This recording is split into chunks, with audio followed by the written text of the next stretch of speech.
మరి ఈ సమయాన్ని మరి సార్కి అప్పగిద్దాం. మనం త్వరగా ముగించుకుందాం. కనుక మరి చప్పట్లు కొట్టి సార్కి సమయాన్ని అప్పగిద్దాం.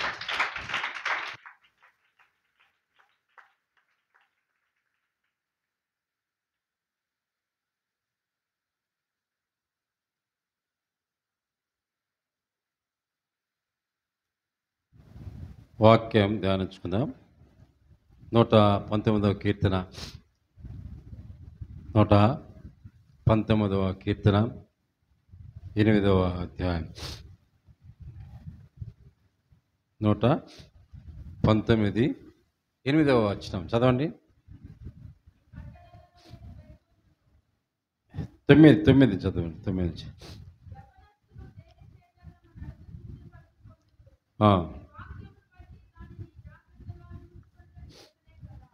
యవనస్తులు దేని చేత తమ నడత శుద్ధిపరచుకుందరు, నీ వాక్యాన్ని బట్టి దానిని జాగ్రత్తగా చూచుకున్నట్టు చేతనే కదా. ప్రార్థన చేసుకుందాం. కృపా సత్య సంపూర్ణ నా గొప్ప దేవ, మీకు స్తోత్రం నైనా. యవనస్తులు అంటే మీకు ఎంతో ఇష్టం నైనా, మీకు స్తోత్రం. ఈ మాటల ద్వారా నీ బిడ్డలకి ఏమైతే మరుగుపరిచిన మాటలు పలికించిపోతున్నారో ఆ మాటలు మాకు వెనుకలో దయచేయండి.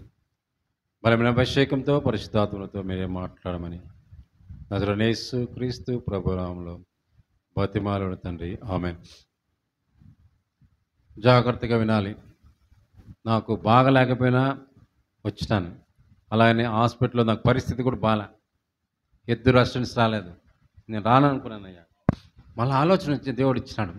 ఇంకొక సీనియర్ అసిస్టెంట్ నాకున్నాడు. ఆ అబ్బాయిని పిలిస్తే వెంటనే వచ్చాడు. సో ఈ కొద్ది మాటలు మనము ఎక్కువసేపు చెప్పానులే, నేను వచ్చేసినాడు రా నాయనా, ఎంతసేపు చెప్తాడు అనుకుంటారేమో కదా. కొద్దిసేపే చెప్తానులే, ఆకలిగా ఉంటుంది మీకు. సో ఏముంది మాట, దేవుని మాట ఏముంది? యవనస్తులు దేని చేత తమ నడతను శుద్ధి చేసుకుంటారంట? వాక్యం చేత. జాగ్రత్తగా చూచుకున్నట్టు అంటే జాగ్రత్తగా చూడమా వాక్యాన్ని? అటే కళ్ళు అర్పకుండా చూస్తే సరిపోతుందా? ఎలా చేయాలి? వాక్యం అంటే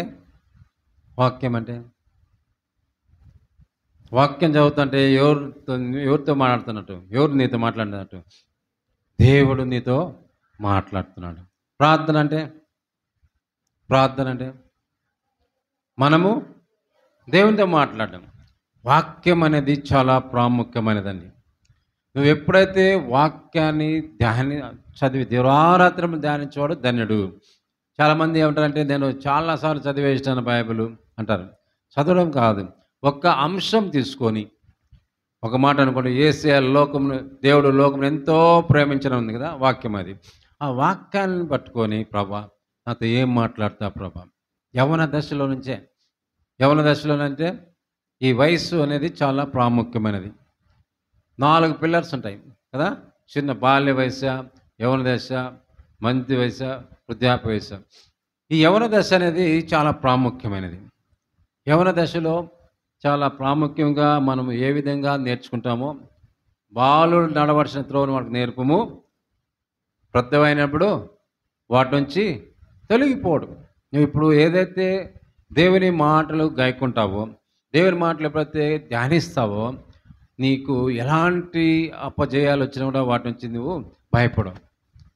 ఇంకొకటి, యవన దశ ఎలా ఉంటుందంటే, నేను కూడా యవన దశ నుంచి వచ్చినానా లేదా? ఏమ్మా, నేను యవన దశ నుంచి వచ్చినానా, నేను వయసుకు వచ్చేసానా? యవన దశ నుంచే వచ్చినాను. యవన దశలో ఉన్న వాళ్ళు ఏమంటారు తెలుసా? వీళ్ళన్నీ చేసి ఇప్పుడు మాకు నీతులు చెప్తారు. ఏంటంటే ఏం చెప్తారు? వీళ్ళన్నీ చేస్తారు, వీళ్ళు నీతులు చెప్తారు. నేను కూడా అనుకున్నప్పుడు నేను కూడా అలాగనే అనుకున్నాను. కానీ తెలుస్తుంది ఇప్పుడు వయసులో, ఆ రోజు మాట వింటే, దేవునికి లోబడితే ఎంత ఆశీర్వాదమో మనం చూడొచ్చండి. యవన దశ అనేది చాలా ప్రాముఖ్యమైనది. ఈ యవన దశలో నువ్వు ఎంతగా దేవునికి దగ్గరగా ఉంటావు. ఒక వ్యక్తి వాక్యము ఏం చూస్తున్నావు? నేనాడా ఏం చూస్తున్నావు? అటేముందేనా టైం చూస్తున్నావా? నన్ను చూడాలి. అట మాట్లాడము, అట చూసుకోవడము నాకు నచ్చదు. నేను ఖండిస్తా. ఒకసారి నేను కూడా మారిన, ఒకసారి చిన్న వయసులో, అంత వయసు ఉంటానేమో, మాట్లాడుతూ ఉన్నాను నేను. మా నాయన బయట తీసుకొని చల్లని చెంప మీద కొట్టినాడు. ఆ రోజుతో నేను మానేసిన. అర్థమైందా? జాగ్రత్తగా వినాలి. ఒక ఆయన వాక్యం అంటే చాలా ఇష్టం ఆయనకి. జేమ్స్ సిమ్సన్ అనే ఒక ఆయన. ఎవరు? జేమ్స్ సిమ్సన్ అనే ఆయన. ఒక ఆయనకి వాక్యము చదవాలి. ఆయన డాక్టర్. వాక్యం చదవకుండా ఆయన ఉద్యోగానికి వెళ్ళాడు. అలాంటి వ్యక్తి రోజు ఆయన ధ్యానిస్తున్నప్పుడు ఆయనకు ఒక ఆలోచన వచ్చిందంట. యెహోవా దేవుడు ఆదాముకి గాఢ నిద్ర కలిగించాడంట. గాఢ నిద్ర అంటే అని చూస్తారేంది? గాఢ నిద్ర అంటే ఏంది? అలసిపోతే ఎల్లాలి నిద్రపోతారు కదా. ఇప్పుడు మీరు వచ్చినారు వెంకటగిరి నుంచా, కొండకొండ నుంచా, అంత దూరం నుంచి వచ్చినారు. సాయంత్రం మళ్ళా ప్రయాణం అయితే ఏమైపోతుంది? మీకు అలసిపోతారు. గాఢ నిద్ర. సో దేవాది దేవుడు గాఢ నిద్ర కలిగించాడంట. ఎవరికి? ఆదాముకి. ఆదాముకి గాఢ నిద్ర కలిగించి పక్కటెమ్ముకుని తీసినాడంట. సర్జరీ, మొట్టమొదటి సర్జరీ చేసినాడంటారు కదా. సో ఎలా గాఢ నిద్ర కలిగించినాడు? ఏంది? ఎలా గాఢ నిద్ర కలిగించాడు దేవుడు అని పరిశోధించేదానికి స్టార్ట్ చేసాడు. ఏంటంటే ఆయన వాక్యం మీద శ్రద్ధ కలిగిన వాడు. వాక్యం అంటే చాలా ఇష్టమైన వాడు.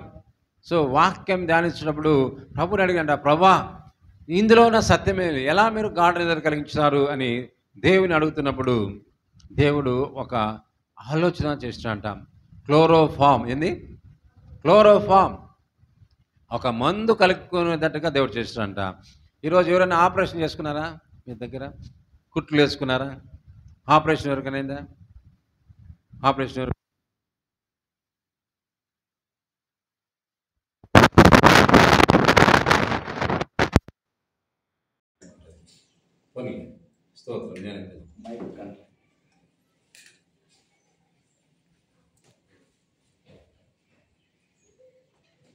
నాకు ఎన్ని ఆటంకాలు తెచ్చారు దేవుడు. ఆటంకాల మధ్య నడిపిస్తాడు.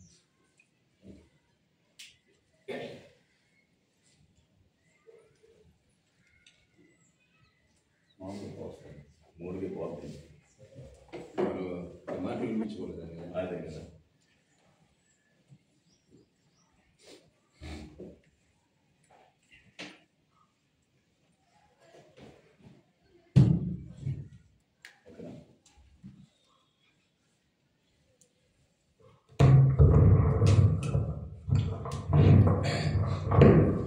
ఆయన వాక్యం ఎక్కువ పట్టించాడు కదా దేవుని దగ్గర. అడిగినంట, ప్రభా ఏ విధంగా మీరు గాఢ నిద్ర కలిగించారు అని ప్రభు దగ్గర అడుగుతున్నాడంట. అడుగున్న సమయంలో దేవుడు ఏమిచ్చాడు? క్లోరోఫామ్. క్లోరోఫామ్ అంటే ఒక మత్తు పదార్థం. మత్తు ఇచ్చి ఏం చేయాలి? ఆపరేషన్ చేస్తారు. ఈరోజు అనేక మంది ఆపరేషన్ చేస్తున్నారు కదా. ఆపరేషన్ చేసుకుంటారు కదా. వాళ్ళు ఈరోజు సంతోషంగా, ఇబ్బంది లేకుండా, కష్టం లేకుండా ఆపరేషన్ చేసుకుంటున్నారంటే, నొప్పి లేకుండా అంటే ఆ రోజు జేమ్స్ సిమ్సన్ అని ఆయన కనుక్కున్నాడు. ఎలా కనుక్కున్నాడు? దేవుని యందు భక్తి కలిగి దేవుని వాక్యం మీద శ్రద్ధ కలిగి ఉన్నాడు కాబట్టి అలాంటి గొప్ప పరిశోధన చేస్తాడు. అప్పుడు ఆయనకి ఏం చేస్తారు? అందరూ పిలిచి చాలా గొప్ప మందు కనుక్కున్నారని అందరూ పెద్ద సన్మాన సభ చేసినప్పుడు ఆయన అన్నమాట ఏంటంటే, నా శక్తి, నా భక్తి కాదయ్యా, నేను వాక్యములో నుంచి తీసుకున్నాను. ఏది? వాక్యంలో నుంచి తీసుకున్నాను. ఆ వాక్యంలో నుంచి తీసుకున్నాను. దేవుని అడిగినాను, ప్రభా మీరు ఎలా గాఢ నిద్ర కలిగించాను ప్రభా, నాకు నేర్పించు ప్రభా. దీని ద్వారా అనేక మంది ఆ కాలంలో ఏంటంటే సారాయి కానీ ఏదైనా మొత్తం చేసేవాళ్ళు, లేకుండా ఆపరేషన్ మొత్తం లేకుండా చేసేవాళ్ళు, చనిపోయేవాళ్ళు చాలామంది. ఇలా అయిపోతుంది ప్రభా, నాకు ఒక జ్ఞానం దయచే ప్రభా. వాక్యం ఏం చేస్తుంది? జ్ఞానం ఇస్తుంది. నీ వాక్యము నా పాదములకు దీపమును, నా త్రోవలకు వెలుగునైనది. వెలుగు అంటే త్రోవ చూపించినాడు దేవుడు. ఒక జ్ఞానం ఇచ్చి ఆ మందు కనుక్కున్నప్పుడు అందరూ ప్రశంసిస్తున్నాడు. జేమ్స్ సిమ్సన్ చాలా గొప్ప ఇది కనుక్కున్నావు అని అందరూ అంటుంటే ఆయన అన్నాడంట, నేను గొప్ప కాదు, ఇందులో నా గొప్ప సత్యాన్ని దేవుడు నాకు బయలుపరిచినాడు. ఈరోజు మీరు వాక్యము ఎప్పుడైతే ధ్యానిస్తారో, వాక్యము బైబిల్ ఎందుకు ఉన్నది తెలుసా మీకు? మీ ప్రవర్తన మార్చడానికి. ఏంది? విధేయత లేకుండా ఉన్న వారికి విధేయత చూపిస్తుంది. విధేయత చూపిస్తుంది. నిన్ను ఎలా నడిపించాలో ఈ పరిశుద్ధ గ్రంథం నీకు మార్గం సరళం చేస్తుంది. ఎవరి బిడ్డలైనా మీకు ఇప్పుడు నుంచే దేవుని వాక్యంలో ఒక పట్టు వచ్చిందనుకోండి, మీరు గొప్ప స్థితికి వెళ్తారండి. ఏంది? చాలా గొప్ప స్థితి మీది. మీరు అమెరికా అధ్యక్షుడు ఒక ఆయన పెద్దవాళ్ళు విష్ చేస్తుంటే ఆయన విష్ చేయడంట. నీ పేరేమైనా? ఏ పేరు? ఏ పేరు?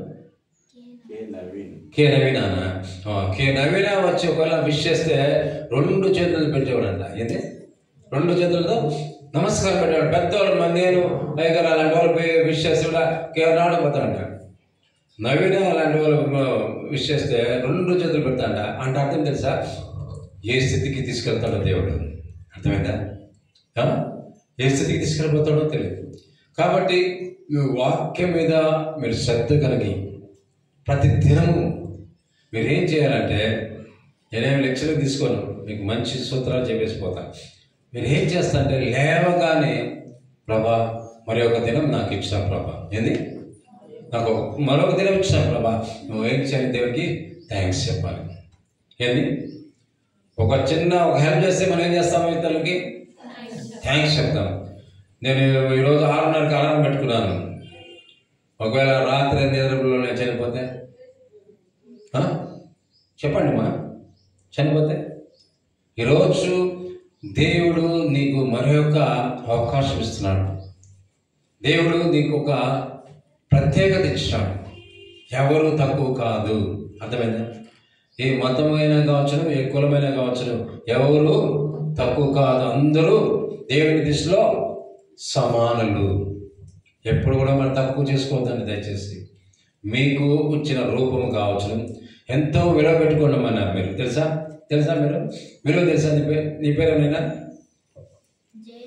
జయంతి. నీ విలువ ఎంత తెలుసా? నీ విలువ ఆ పెన్ ఎంత? దానికి విలువ ఉంది. నీకు విలువ ఉందా? విలువ ఉందా? తెలుసుకున్నావా ఎప్పుడైనా నీ విలువ? కూర్చో. జయంతి, నీ విలువ ఎప్పుడైనా చూసుకున్నావా? 1 కొరింథీ 6:20 చూద్దామా? 1 కొరింథీ 6:20. 1 కొరింథీ 6:20. 1 కొరింథీ 6:20. ఇంకా చెప్తానే ఉన్నానా? విలువ పెట్టి కొనబడినారు. మళ్ళా మీ దేహంతో దేవుని మహిమపరచాలి. అర్థమైందా? జైతే నీ విలువ తెలుసా? కొన్ని కోట్ల రూపాయలు ఇచ్చినా కూడా యేసయ్య రుణములను తీర్చుకోలేము. ఎలాగంటావా? కన్నులు ఎంత? ఒకసారి కన్నులు లెక్కేసుకోండి. కన్నులు లెక్కేసుకుంటా. లివర్ ఇంత లివర్ అండి. ఒక అతనికి లివర్ పాడైపోయింది. ఇంత ఉంటుంది. ఇంతే కొంచెం కాల భాగం ఇచ్చాడు. ఎంత? కాల భాగం ఇస్తే 80 లక్షల రూపాయలు. ఎంత? లివర్ కాలేయమంటారు కదా, లివర్ పాడైపోయింది. తాగైనా లివర్ పాడైపోయింది. ఆ లివర్ కొంచెం ఇచ్చేదానికి ఎంత? 80 లక్షలు. ఇంకా మొత్తం ఎంత ఉంటుంది చెప్పండి? ఎంత ఉంటుంది మొత్తం? లంగ్స్ కానీ, హార్ట్ కానీ, కిడ్నీస్ కానీ, ఎన్ని నువ్వు లెక్కేసుకుంటే, మేము చూస్తుంటాము. నేను ల్యాబ్ కదా, రక్త కణాలు ఎన్ని రకాలు ఉంటాయంటే అన్ని రకాలు. ఆ కొంచెంలోనే ఎన్నో విశేషాలు మనం చూపిస్తుంటారు. దేవుడు ఎంతో విలువ పెట్టుకున్నాం మనం. నువ్వు ఎంతో విలువ చేయండి. నేను పనికిరాని దాన్ని గాడిద పిలుచుకోదండి. నువ్వు ఎంతో విలువ పెట్టి కొనబడినావు. దేవుడి యొక్క స్వరూపమందు నువ్వు ఉన్నావు. దేవుడి స్వరూపం తెలుసా నువ్వు? దేవుడి స్వరూపం కాదు నువ్వు. దేవుని పోలిక కాదా నువ్వు? కాదా? అవును, మనమందరము దేవుని పోలిక. చదువుదామా? అది మీ పోలిక కాదా తెలీదా మీకు? ఆదికాండం 1వ అధ్యాయం చూడండి.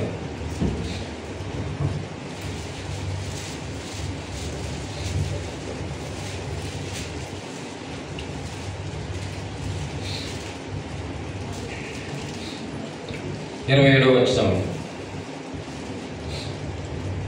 దేవుడు స్వరూపమందు నరుని సృష్టించెను. ఏమంట? తన స్వరూపం అంటే ఏంది అమ్మా? చూడండి దయచేసి. తన స్వరూపం అంటే ఇప్పుడు అయ్యగారు ఉన్నారమ్మా. అయ్యగారు కూతురు చూసేమంటారు? దేవగారి చెప్పండి అమ్మా. దూరం తెరవాలి మీరు. ఊరిని ఖాళీ కూర్చునే కావాలి మీరు. ఏమంటారు? దేవగారి కుమార్తె ఎలా అంటారు? ఎలా అంటారు? గమ్మును కూర్చోడానికి వచ్చింది మీద. నాకు బాగాలేదయ్యా, అయినా కూడా ఎందుకు అరుస్తున్నాను? దేవుని పోలిక అలాగ ఉంటుందండి. అర్థమైందా? ఏం బోర్ పడుతుందా? ఏం బాబు నీకేనైనా 2వ వాడు ఏం బోర్ పడుతుందా? తల ఎత్తు. చూడండి, దేవుని స్వరూపంలో మనం పట్టించుకున్నాం.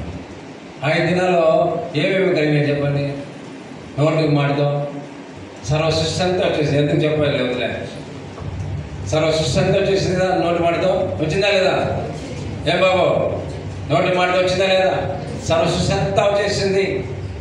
ఆదామా రా అంటే వచ్చిండా? వచ్చింటాడా రావడా? కానీ ఎందుకు ఆదామా రానలేదు దేవుడు? తన స్వహస్తాలతో ఏందండి? తన స్వహస్తాలతో నిన్ను నన్ను సృజింపజేశాడండి. తన పోలిక చొప్పున. యెహోవా దేవుడు అంటేనే నీ పేరు నేనా? లాస్ట్ ప్రేమ పేతురు అంటే ఎవరు? యెహోవా దేవుడు. దేవుని స్వరూపమే. అర్థమైందా? కూర్చో. మీరంతా ఆయన స్వరూపమమ్మా, ఆయన పోలిక. ఇంత గొప్ప సృష్టి మనము తెలుసా? ఇంత గొప్ప సృష్టిలో మనము దేవునికి ఎలా ఉండాలి? ఇంపుగా ఉండాలి. అని ఇంపుగా ఉండాలి, నమ్మకముగా. మీకు ఇచ్చిన మీ పని ఏంది చెప్పండి? మీ పని ఏంది? ఇప్పుడు ఏం చేస్తున్నారు? మీ పని ఇక్కడ కాదులే. మీ పని ఏంది? చదువుకోవడం. ఓకేనా? చదువుకోవడంలో నమ్మకంగా ఉండాలి. ఏంది? నమ్మకంగా నువ్వు చదువుకోవాలి. నీకు ఇచ్చిన పనిలో నువ్వేం చేయాలి? ప్రతిరోజు నమ్మకంగా చదువుకోవాలి. నేను ఒక గొప్ప స్థితికి వెళ్ళాలి. ఇది నేను ఒక మాట చాలా పెద్ద పెద్ద సభలో కూడా చెప్తుంటాను. పేదరికంగా పుట్టడము నీ చేత కాదు. జాగ్రత్తగా. పేదరికంగా పుట్టడం అనేది నీ వల్ల కాదు. నీ పుట్టిపోయినావు. అర్థమైందా? జాగ్రత్తగా. పేదరికంగా నువ్వు పుట్టినావు, అది దేవుడు నీకు ఇచ్చింది. పేదరికంగా చనిపోవడం అనేది ఎవరి చేతిలో ఉంటుంది? దేవుడి చేతిలో, నీ చేతిలో ఉంటుంది. పేదరికంగా చనిపోవాలనుకుంటే నీ చేతిలో ఉంటుంది. నువ్వు నమ్మకంగా ఉంటే, యథార్థంగా ఉంటే, దేవుని మాటకు లోబడితే నువ్వు ఎలా ఉంటావు? గొప్ప స్థితికి వెళ్తావు. ఒక ఆయన సర్ సివి రామన్ తెలుసా మీకు? సర్ సివి రామన్ ఎవరమ్మా? ఫిజిక్స్లో నోబెల్ ప్రైజ్ వచ్చిన ఆయన. నోబెల్ ప్రైజ్ పొందుకున్న వ్యక్తి. నోబెల్ ప్రైజ్ పొందుకున్న వ్యక్తి. ఆయన ఇంటర్వ్యూ పెడుతున్నాడు. మీరు యవనస్తులు పిలిచాడు. ఇంటర్వ్యూ పిలిచాడు. పిలిచినప్పుడు ముగ్గురేమో సెలెక్ట్ అయినారు. ఏది? ముగ్గురు సెలెక్ట్ అయినారు. ఒక అబ్బాయి ఫెయిల్ అయినాడు. జాగ్రత్తగా ఉండండి, మీకు ఇది ఉపయోగపడుతుంది. ఫెయిల్ అయినాడు. మరుసటి రోజు వచ్చినాడు. సివి రామన్ దగ్గరికి వచ్చినాడు. అయ్యా, నేను నిన్న ఇంటర్వ్యూకి వచ్చానంటే ఆయన అంటున్నాడు, నువ్వు పాస్ అయినావా అన్నాడు. ఏంది? అమ్మా నీ పేరేమే? ఏం పేరు లాస్ట్? విను. సరసీమ దగ్గర వచ్చినాడు. వస్తే అయ్యా నేను నిన్న ఇంటర్వ్యూలో వచ్చిన పాస్ అయినా ఫెయిల్ అంటే ఫెయిల్ అయినాను అన్నాడు. ఎందుకు వచ్చినావు? ఎందుకు వచ్చినావు? అయ్యా నా దగ్గర 7 రూపాయలు ఎక్కువ ఉంది. నిన్న అప్లికేషన్ ఇచ్చేటప్పుడు 7 రూపాయలు ఎక్కువ ఇచ్చేసామయ్యా, నేను ఇచ్చేదానికి వచ్చినాను అన్నాడు. ఎంత?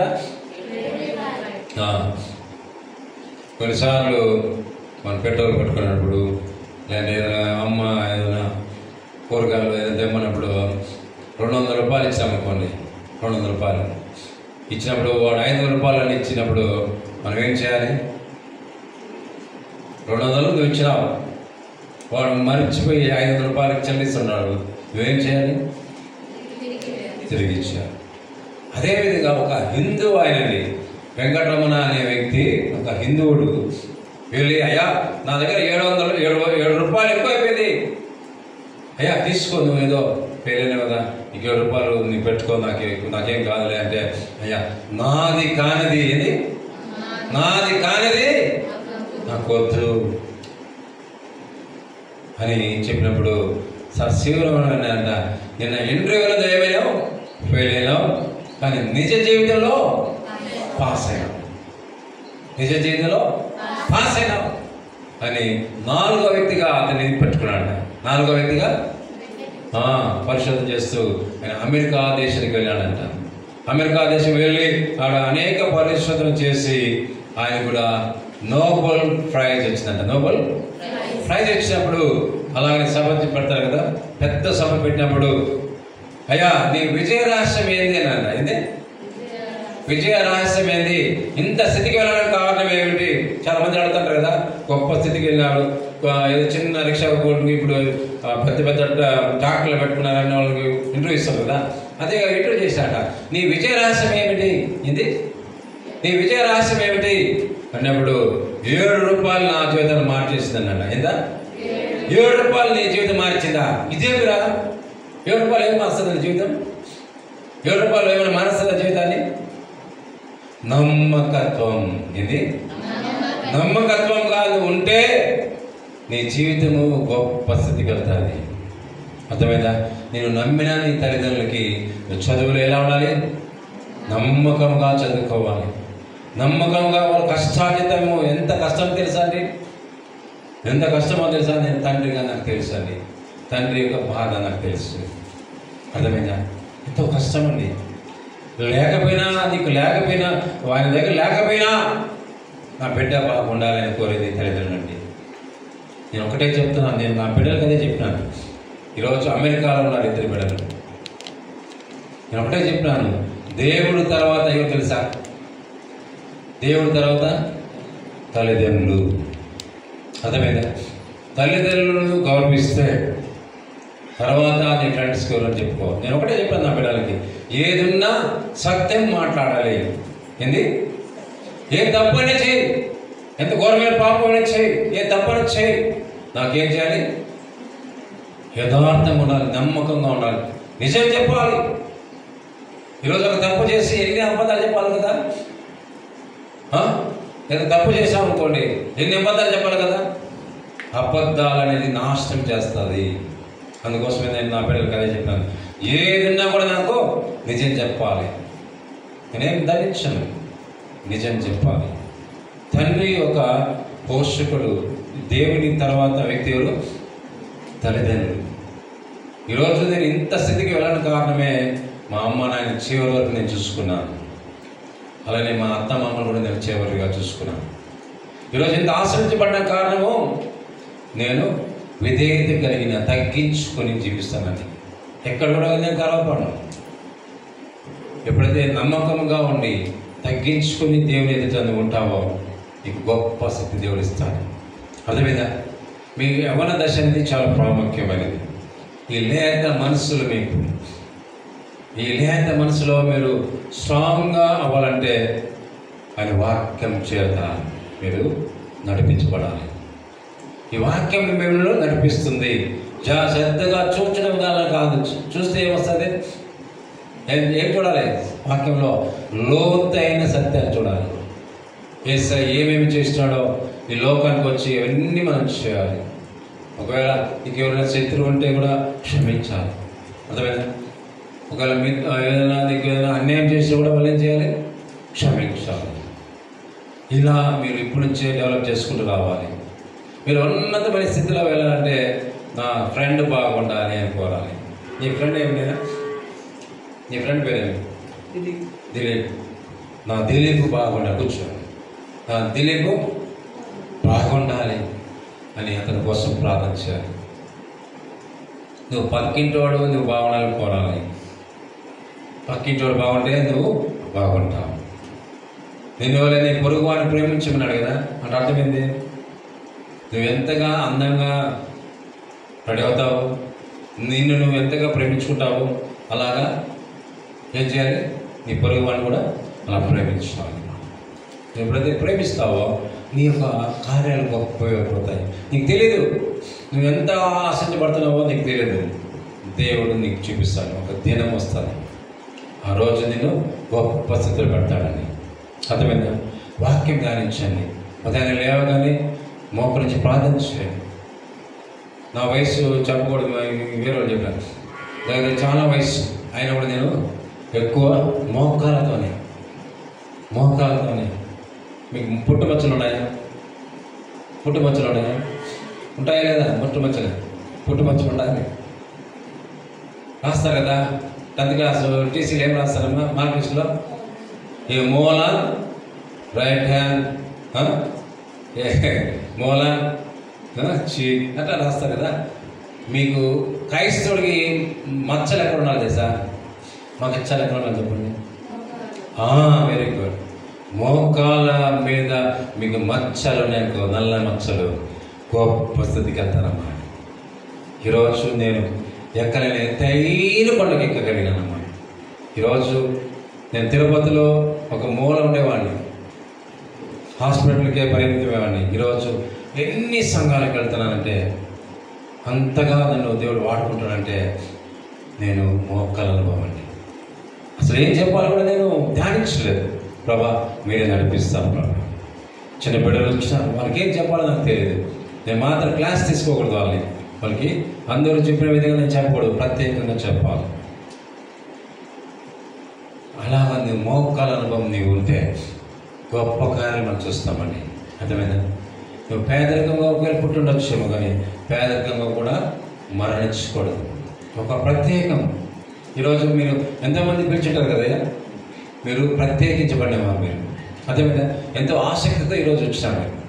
మిమ్మల్ని అందరినీ దేవుడు దీవించుగాక, సమృద్ధిగా మిమ్మల్ని ఆశ్రయించుగాక, నమ్మకమైనకి మెండైన దీవెనలు కలుగును గాక. మీ చదువులో ఉత్తీర్ణత ఈ రోజు నుంచి 100% ఉండును గాక. ఇదే కదా మీరు కోరేది. నేను అందరికన్నా గొప్పవాడిగా. ఇంకొకటి, ఒకవేళ పక్కన వ్యక్తికి ఒక మార్క్ మీకన్నా ఎక్కువ వస్తే మీరు బాధపడదండి. అర్థమైందా? ప్రయత్నం చేయండి. ప్రభా నాకు జ్ఞానం తెచ్చి, వివేచన తెచ్చి, జ్ఞాపశక్తి తెచ్చే ప్రభా నేను అడగాలి. ఇంకొక పక్కన వాడికి వచ్చింది మార్కులు చూసి నువ్వు బాధపడద్దు. ఈరోజు చాలా విచారకరం ఏంటంటే, తల్లిదండ్రులు ఇలా దీన్ని హైలైట్ చేస్తున్నాం. ఒక 1/2 మార్కు తగ్గిందనుకోండి పక్కింటి వాళ్ళకన్నా, ఇంకా అయిపోయా అమ్మాయి అబ్బాయి. వాళ్ళేమో ఏంది ఏడు కుదరలు, కానీ కొడుకులు ఏమో ఎవరో అంట ఆశించ మంచిదే, కానీ పక్కన వాళ్ళని చూసి బాధ పెట్టుకోవద్దు. నీ జ్ఞానం ఎంతో దేవుని అడుగు, దేవుడు నీకు ఇస్తాను విశేషమైన జ్ఞానం. ఈ వాక్యము ధ్యానించండి దయచేసి.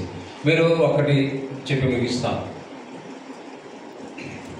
ఒక 5 గంటలు కష్టపడాలనుకోండి చదువుకోవాలంటే, మీరు ప్రార్థన చేయండి, వాక్యం ఒక్కసారి చదువుకోండి. 5 గంటల సమయం ఉంది, 3 గంటలలో ఫినిష్ చేస్తారు. అర్థమైందా? 5 గంటల పని 2 గంటలు కూడా చేసేయచ్చు. అర్థమైందా? అది ఎప్పటికీ ఉంటుంది లోపల. నేనేమైనా బైబిల్ తెచ్చినానా మీకు ముందు? ఏమన్నా నేనేమి పెద్ద జ్ఞానవంతుడినా? మీరే జ్ఞానవంతులు తెలుసా? నాకన్నా మీరే జ్ఞానవంతుడు. అయినా కూడా నేను తెరిచానా ఆ జ్ఞానం నా దేవుడు నాకు ఇచ్చేస్తున్నాడు. హృదయంలో ఇచ్చేస్తున్నాడు. అది మీరు ఏం చేయాలంటే ధ్యానించండి. ప్రభా దివారాత్రంలో ధ్యానించబడుతున్నాడు. నువ్వు ఒక ఉన్నతమైన స్థితిలో వెళ్ళాలంటే ఆ వాక్యం నిన్ను నడిపిస్తుంది.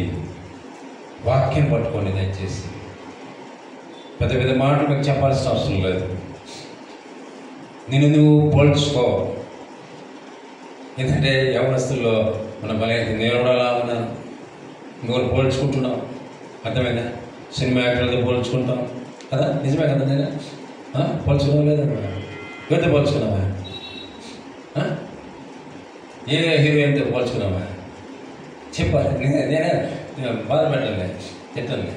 నేను కూడా పోల్చుకున్నాను. నాన్న నీకేం భయమా? యువత పోల్చుకున్నావు చెప్పుకోవాలి. పోల్చుకున్నాను నేను చెప్పింది కదా. పోల్చుకుంటారు, అందరూ పోల్చుకుంటారులే. నువ్వు బయటకి చెప్పకపోయినా అందరూ పోల్చుకుంటాం. నేను అలా ఉన్నాను, ఇలా ఉన్నాను అని. కానీ మీది ప్రత్యేకమైన పోలిక. మీది ప్రత్యేకమైన పోలిక. ఎవరితో కంపేర్ చేయదని మేము తెలియకప్పుడు అలా పోల్చుకున్నాం. కానీ మీరు ఒక ప్రత్యేకత మీకున్న మనసు వాళ్ళకు ఉండదండి. హీరో వాళ్ళకి తెలుసా? వాళ్ళు బయట మాత్రం నటిస్తారు, రాత్రి ఇంకా వేరే చేష్టలు చేస్తుంటారు. వాళ్ళు పోల్చుకోవద్దని దయచేసి. నువ్వెంతో ప్రత్యేకమైన వాళ్ళని, పరిశుద్ధులు. మీరు చిన్నపిల్లలు ఎంతో పరిశుద్ధులు. మీకు మీరే పోల్చుకోండి దయచేసి. ఇంకోళ్ళతో పోల్చుకోదని. వాక్యం ధ్యానించండి, ప్రార్థన చేయండి, తల్లిదండ్రులకి విధేయ చూపించండి. గొప్ప స్థితి మీకు ఉంటుంది. దేవుడి వాక్యం తెచ్చుతాను. కృపా సత్సంపుడు దేవా మీకు స్తోత్రుందని అనేక మర్మాలను మీరు చూపించారు. బిడ్డల యొక్క ఆసక్తిని మీకు స్తోత్రుందండి. వారి మంచి భవిష్యత్తుకి వారు తీసుకుని వెళ్ళాలని అడుగుతున్నాను తండ్రి. మీ నామంలో వారి పట్ల మేము విజ్ఞాపన చేస్తున్నామయ్యా. వారు ఈరోజు మేము ఇంకా కొద్ది రోజుల తర్వాత ఒక ఉన్నత స్థితిలో మేము చూడాలి ప్రభా. ఉన్నత ఉద్యోగాలు మేము చూడాలి ప్రభా. అలానే తల్లిదండ్రులను గౌరవించేవారు కానీ, గురువులకు గౌరవించేవారు, పొరుగు వారిని గౌరవించేవారు కానీ వారిని ఆశించండి. మీరు జ్ఞానమందరూ వయసునందు దేవుని దయను వర్ధిల్లినట్లుగా ప్రభా నీ బిడ్డలు వర్ధిల్లుడికి కృప చూపించమని నాకు ఇచ్చిన గొప్ప అవకాశం బట్టి మీకు స్తోత్రం తండ్రి. యవనాలంటే నాకు ఎంతో ఇష్టం ప్రభా. యవన మధ్యలో మీరు నడిపించాలి మీకు స్తోత్రం. అనేక ఆటంకాల మధ్యలో మీరు నడిపించిన విధానం బట్టి మీకు స్తోత్రం తెలుస్తుంది. వచ్చిన ప్రతి బిడ్డను మీరు దీవించిన, అయ్యగారిని మీరు దీవించిన, కుటుంబాన్ని దీవించమని నజరేయుడైన యేసు క్రీస్తు ప్రభునామములో బతిమాలాడు తండ్రి. ఆమేన్. Thank you very much. Thank you.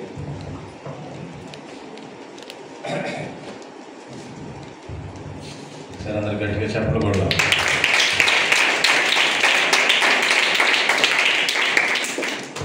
119వ కీర్తన కదా, ఒక మాట చెప్పారు కదా అయ్యారు.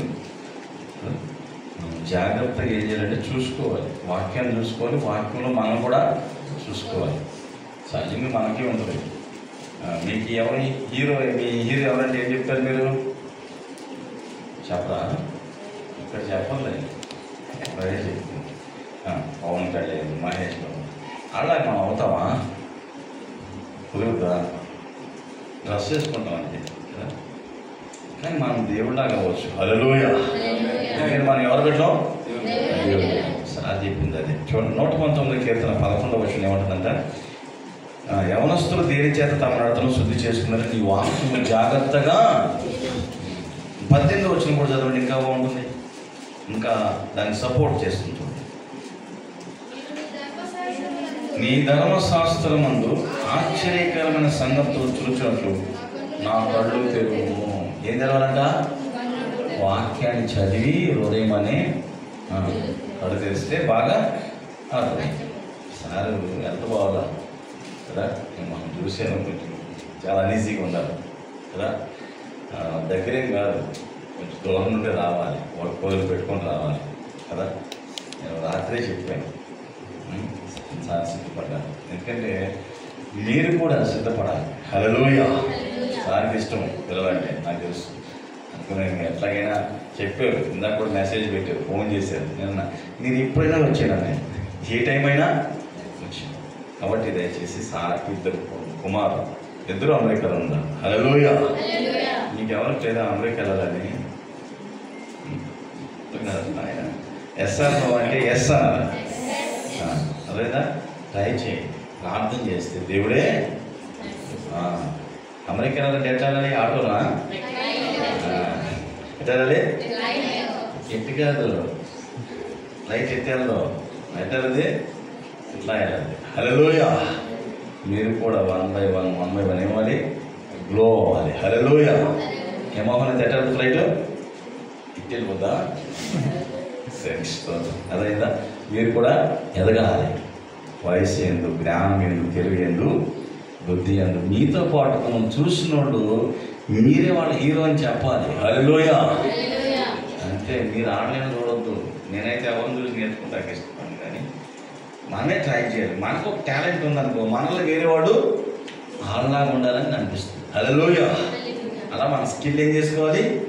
డెవలప్ చేసుకోవాలి. అదే పాడేవాళ్ళకి ఫ్యాన్స్ ఉంటారు కదా, యాక్టర్కి ఫ్యాన్స్ ఉంటారు. మనకు కూడా ఏముండాలి? ఫ్యాన్స్ ఉండాలి. ఫ్యాన్స్ ఉండాలంటే మనం ఏం చేయాలి? చక్కగా పాడాలి, చక్కగా ప్రార్థన చేయాలి, చక్కగా వాక్యాన్ని స్పష్టంగా. మీకే ఫ్యాన్స్ ఉంటారు. ఫ్యాన్ అండి సార్, ఈ కాదు అయిపోది. హల్లెలూయా. మరి అభిమానం ఏంటంట? దేవుడు మరి నిజంగా సార్ ఆదివారం 4 చర్చిలో వాక్యం చెప్తారు. అదేందా? ఎన్ని చర్చలు? ఉదయం, మధ్యాహ్నం, సాయంత్రం, మళ్ళీ 8, రాత్రి 8కి మేము వెళ్తే 9కి వెళ్ళినట్టు జీసస్ గారు వాక్యం చెప్తున్నాం. హల్లెలూయా. అదేందా? చేసే పని బిజీ, షెడ్యూల్ కూడా బిజీ. మీరు కూడా ఏం చేయాలంటే బిజీగా ఉంటాయి, ప్రయత్నం చేయాలి కదా. ఉంది కదా, దీంతో కాదు బిజీ, అందరు దీంతో. దీనికి సమయం ఎంత నేర్చుకున్నా మర్చిపోతారు. మీరు ఎన్ని రీల్స్ అని చూడండి మర్చిపోతారు, కానీ వాక్యం అనుకో ఎప్పటికీ మర్చిపో. ఏం చదువుతాం? ఉదయం లేచి ఏం చేద్దాం? ఉదయం లేచి ప్రార్థన చేద్దాం. అదైనా అందరు లేచిన పడదాం, ప్రార్థన చేసుకుందాం. సార్ మంచి సందేశాన్ని ఇచ్చారు. వాక్యాన్ని మనం చూసుకుందాం, వాక్ ప్రకారం నడుచుకుందాం. చిన్న ప్రార్థన చేసుకొని మనం ముందు ఒక చిన్న కార్యక్రమం ఉంది, దానికోసం కూడా ప్రార్థన చేసుకుందాం. ప్రభువా మీకు వందనాలు, స్తోత్రం. మీ దైవజనులు, మీ దాసులు, అభిషేక్తులు మరి నాయన జేడి థామస్ అయ్య గారు తీసుకొచ్చారు. శరీరం సహకరించకపోయినా, వర్కర్స్ లేకపోయినా మీ దాసులు మాటిచ్చి ప్రకారం తీసుకొచ్చినందుకు స్తోత్రం. మీ దాసులు అందించిన వాక్యాన్ని, మేమిచ్చిన సజెషన్స్ని, వీటిలో పాడిన పాటలను, చెప్పిన కంఠస్థ వాక్యాన్ని దీవించమని, మరి నాయన వచ్చే మాసంలో కూడా 20 తారీఖు సిద్ధపడటానికి సహాయం చేయమని, మహిమ పొందమని యేసు నామములో ప్రార్థిస్తున్నాము తండ్రి.